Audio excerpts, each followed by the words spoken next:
Hey, what's up, everybody? Welcome to Car Question. Usually, when we're on the track, you see some action behind us. We're going to be here to test a new product. But Michelin invited us right here at the Lorraine Proving Ground to think about something else. You know, when you're going to buy a tire, you're going to look at the tread, you're going to look at the price, you're going to look at the warranty, and that's probably going to help you with your choice. You're going to watch Car Question, you're going to watch some review, and that might add a little bit to the equation. But how about the life of the tire? How will it react over time? That's what Michelin wants to do. They want to create a discussion about that, and they bring us right here to the proving ground to test a used tire. So we're going to see how they react over time with a lot of kilometers of rolling down on the road. You're going to see that some tires are going to react differently, and that might influence your choice. Car Question, it's a start.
As I said before, usually we're trying new projects, but right now we're talking with Michelin about a plan. And Tom, I must give you credit for that, for a manufacturer to go with that idea and trying to create a movement in the industries. It's a first. This is an initiative that's good for everybody, and it's good for all consumers.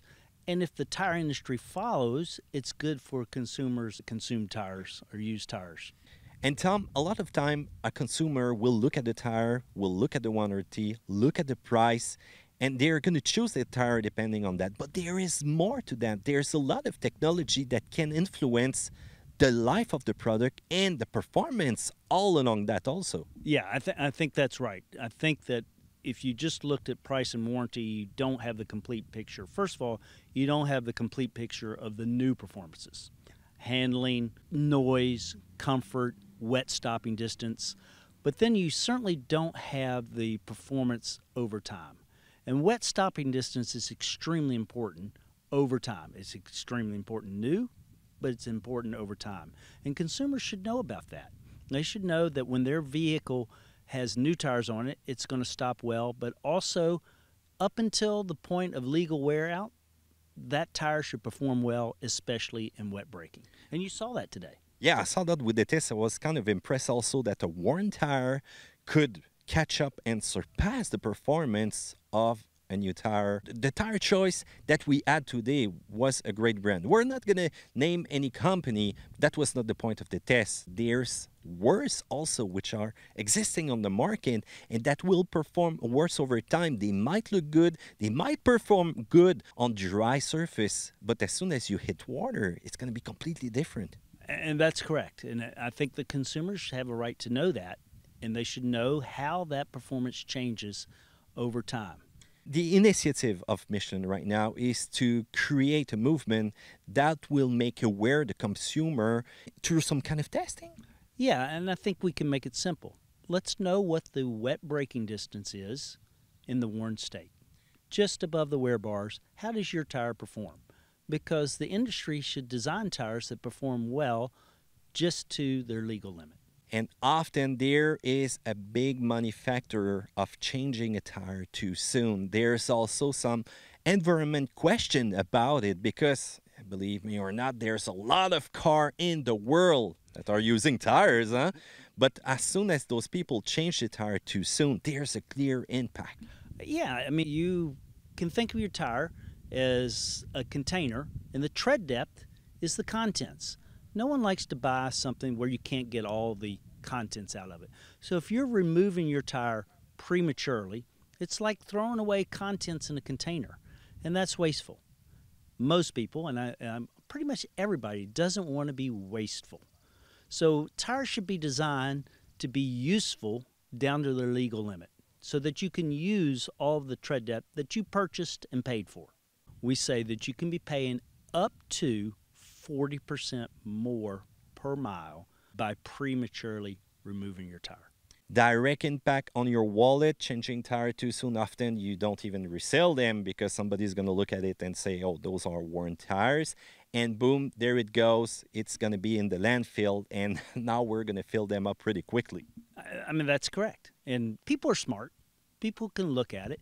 If I can use a tire and go literally another 20,000 miles on that tire, that saves the environment. It saves the environment in two ways. That tire doesn't go to the landfill as quickly, and the actual rolling resistance of that tire is less in that state towards the end of life with less tread depth than it is brand new.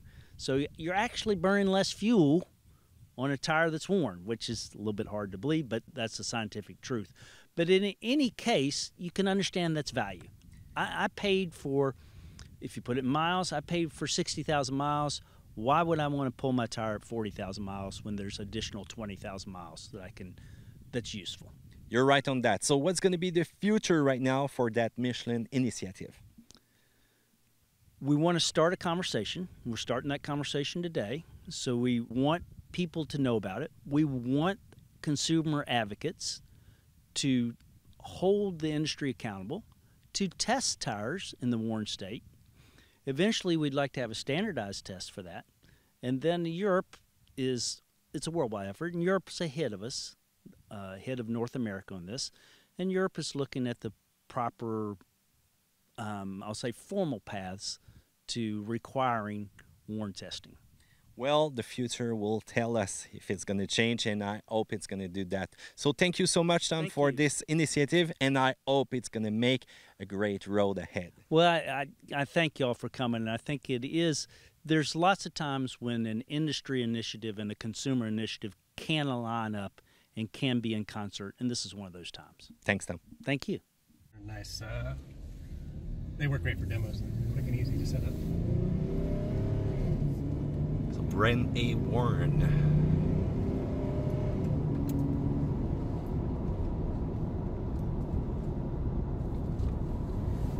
Okay, cruise is set. Let's do it.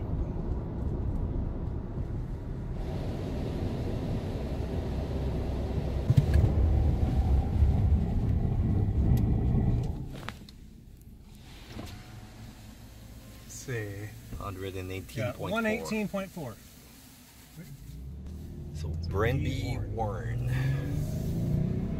45 miles per hour to 0 braking test on wet surface.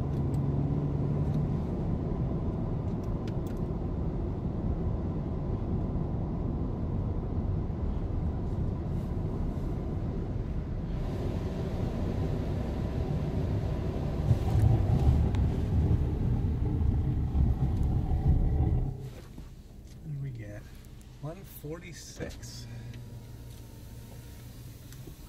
146. 146.